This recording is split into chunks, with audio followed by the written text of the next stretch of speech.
नमस्कार, मैं रोशन हूँ और मेरे साथ हैं वरिष्ठ पत्रकार विकास चंद्रा जी। विकास जी, बहुत बहुत स्वागत है। धन्यवाद। विकास जी, आज बड़ी गहमा-गहमी रही कि जिस तरह से राहुल गांधी अटैक कर रहे हैं, उनको प्रिविलेज मोशन लाकर उनकी सदस्यता निकाल दी जाए, उनको यानी लोकसभा से निकाल दिया जाए। उसकी एक प्लानिंग हो गई थी। कल बाकायदा सरकार की तरफ से जो संसदीय कार्य मंत्री हैं किरेन रिजिजू, उन्होंने इस बात की घोषणा की। लेकिन आज सुबह उन्होंने कहा कि नहीं, सरकार नहीं ला रही है। और ये भी खबर आई कि शायद विपक्ष भी जो लोकसभा अध्यक्ष के खिलाफ अविश्वास प्रस्ताव दिया है उसको विड्रॉ कर रही है। लेकिन शाम को अभी जब निशिकांत दुबे निकले बीजेपी के मेंबर, उन्होंने कहा नहीं, मैंने तो प्रस्ताव दे दिया, मैं तो प्रिविलेज ला रहा हूँ। और ये भी सुनने में आया कि हरदीप पुरी जो मंत्री हैं वो भी प्रिविलेज मोशन ला रहे हैं। लेकिन ये इंडिविजुअल हो गया। अब जो सरकार का नहीं है, क्या अभी भी सदस्यता जा सकती है राहुल गांधी? देखिए, विशेषाधिकार हनन के नोटिस का जो प्रावधान है संसद की नियमावली में, कोई भी सांसद ये नोटिस कर सकता है कि मेरे प्रिविलेज का हनन हुआ है। और अगर सदन संज्ञान ले लेता है, प्रिविलेज कमेटी को चला जाता है, उसमें पूरी जांच प्रक्रिया है और पाया जाता है कि हाँ, इस सांसद ने दूसरे सांसद के विशेषाधिकार का हनन किया है, अगर वो पास हो गया तो सदस्यता खत्म। सदन को बहुत सारा अधिकार भी है, आगे वो चुनाव लड़ने तक पर भी वो जा सकता है। यहाँ समझने वाली बात है कि अब राहुल गांधी का ये पूरा मामला है।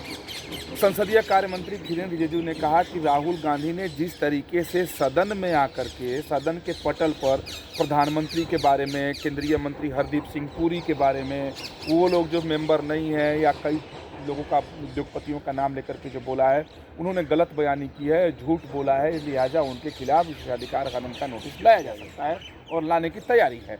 आ सकता था, क्योंकि ये कोई भी मेंबर ला सकता है, इसीलिए इस नियम को बनाया गया है। लेकिन देखिए, राजनीति है, इसमें कभी पूर्ण विराम नहीं लगता है, हमेशा अर्ध विराम पे चीज़ों को छोड़ दी जाती है। बिल्कुल, और अर्ध विराम पे छोड़ी गई थी। आज की घटनाक्रम जो मुझे जानकारी है कि कल ही था कि 5 बजे तक राहुल गांधी आकर के जो वो बोले हैं उसके समर्थन में अगर साक्ष्य नहीं रखते हैं, संसदीय भाषा में किसको ऑथेंटिकेट नहीं करते हैं, यानी उसके पक्ष में सबूत नहीं देते हैं, तो 5 बजे के बाद उनको नोटिस दिया जा सकता है। नोटिस यानी मूव किया जाएगा। और जब भी आता है ये नोटिस, तो सदन के अंदर वो स्वीकार किया जाता है। देने के बाद फिर उसमें स्वीकार हो गया तो फिर वो चला जाता है प्रक्रिया में।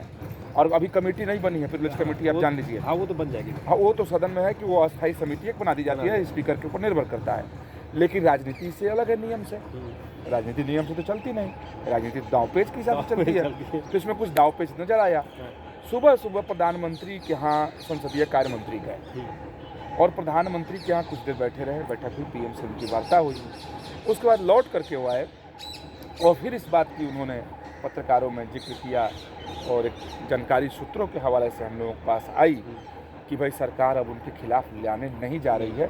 सरकार अब सिर्फ ये करेगी कि जो उन्होंने, सरकार कभी को उसमें कुछ नहीं करना है, संसद की नियमावली ही कर रहा है कि जिन चीज़ों को आप ऑथेंटिकेट नहीं किए या जो आपने अनर्गल आरोप लगाए, जो गलत आरोप लगते हैं या जो अपशब्दों के प्रयोग हैं, उसको एक्सपंज कर दिया जाएगा, यानी कि उस रिकॉर्ड से हटा दिया जाएगा।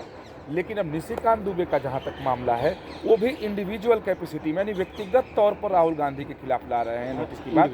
वो बीजेपी नहीं ला रही है। बीजेपी का तब माना जाता जब बीजेपी संसदीय दल लेकर के, दल के नेता लेकर के आता या विप की तरफ से वो दिया जाता, तो वो भी नहीं है। ये व्यक्तिगत तौर पर लेकर के आ रहे हैं और इस मोशन का नाम भी बड़ा अलग है।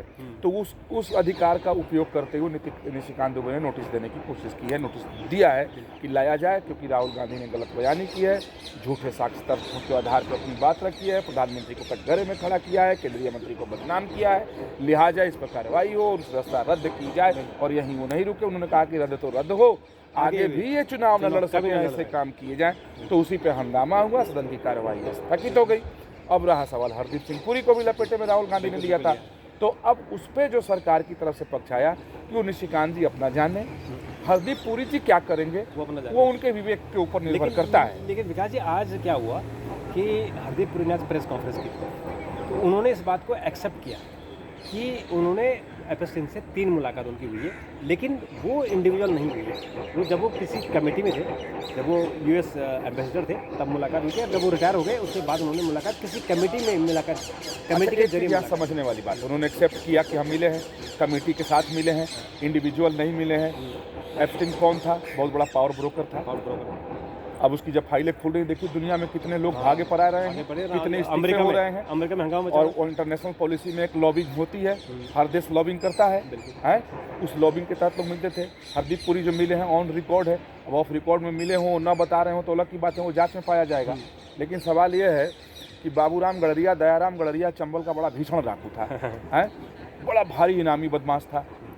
मैं गया भीड़ मुरैना, 2 दिन घूमा, बाबूराम गडरिया, दयाराम गडरिया का हमने बिगड़ में जाकर के इंटरव्यू ले लिया। भाई जब इंटरव्यू ऑन एयर हुआ, उसके बाद इधर से झांसी और उत्तर प्रदेश की पुलिस और उधर से मध्य प्रदेश की पुलिस होटल घेर ली। हमारे पास आ गई कि भाई पत्रकार साहब कहाँ मिले, कैसे मिले, आप तो बताओ भाई। तो डाकू का इंटरव्यू तो मैंने भी किया, तो ऐसा तो हुआ नहीं कि पुलिस उठा करके हमको ले जाके जेल में बंद कर दी। वो तो मैंने काम के सिलसिले में मुलाकात की, मुझे मेरा काम इंटरव्यू करना, उसका पक्ष रखना। पुलिस वाले हालांकि गिड़गिड़ाते रहे कि बता दीजिए कहाँ मिला। मैंने कहा कि अरे साहब मैं मुखबिर नहीं हूँ, मैं पत्रकार हूँ। तो हम इतना बड़ा CID का अमला जमला रख के पुलिस जब नहीं पता कर पा रही है कि बाबूराम गडरिया कहाँ है और मैं दिल्ली से आके 2 दिन में पकड़ लिया, तो सवाल यहाँ यही है कि आखिर एप्स्टीन से अगर हरदीप सिंह मिले तो किस लिए मिले। मैं तो जैसे डाकू से इंटरव्यू करने गया था तो हम पुलिस हमको नहीं उठा कर ले गई। बात मामला यह है कि अगर मिले हैं तो किस लिए मिले हैं, किनके साथ मिले हैं, वहाँ बात क्या हुई। अगर वो एक्सेप्ट करते हैं तो मुझे नहीं लगता है कि उनको बहुत कटघरे में खड़ा करने की आवश्यकता नहीं है, क्योंकि हाँ, क्योंकि जैसे आपने कहा कि ये जो इंटरनेशनल पॉलिटिक्स होती है, इंटरनेशनल जो हमारे राजनयिक संबंध होते हैं, उसके कारण मिलते जुलते रहते हैं। हाँ, वो तो मैंने कहा पावर लॉबिंग के लिए होता रहता है। लेकिन यह है कि पावर लॉबिंग अब क्या है कि अपने देश की राजनीति में कि कहीं कोई मिले, और बीजेपी और राहुल गांधी कांग्रेस और विपक्ष की राजनीति आप देखें तो ये लोग इतने वर्षों से सिर्फ इसी फिराक में हैं कि कैसे कोई एक मुद्दा ऐसा हाथ लगे, हे प्रभु, हे जगन्नाथ, जो बड़ा मीम होता है कि मोदी के खिलाफ उसको एक धारदार हथियार बना दिया जाए और उसको एक बार चलाया जाए, अब मोदी धाराशायी हो जाए। तो वो हो नहीं पा रहा है, हो नहीं पा रहा है। तो अब क्या है, लेकिन इसमें एक समझ नहीं होगी कि देखिए जिस तरीके से लगातार सरेंडर मोदी, नरेंद्र मोदी किया जा रहा है, एप्स्टीन के साथ घसीटा जा रहा है, जांच हो, सत्य आएगा। अगर जो भी हो, दूध का दूध पानी का पानी होना चाहिए, देश के सामने सच्चाई आनी चाहिए। जो आखिर मसला क्या कि एप्स्टीन अच्छा आदमी नहीं था, देखिए कोर्ट के ऑर्डर के बाद उसकी सारी फाइलें ओपन हो रही हैं। और देखिए दुनिया के कौन कौन से कारनामे सामने आ रहे हैं, और इस देश के बहुत सारे लोग पहले भी मिले हैं उससे, उद्योगपति मिले हैं। हाँ, क्यों मिले हैं? क्योंकि ठीक बात है, वो ब्रोकर था, पावर ब्रोकर था, लॉबिंग कराता था। हर आदमी चाहता है कि लॉबिंग, हर देश चाहता है। तो सवाल यह है कि अब इसको, अब यहाँ जो लगातार आप देखिए रोशन जी, आप तो अनुभवी पत्रकार हैं, इतने लंबे अनुभव है कि आखिर सरेंडर मोदी, नरेंद्र मोदी क्यों हो रहा है? लगातार मोदी के व्यक्तित्व पर सवाल क्यों खड़े किया जा रहा है?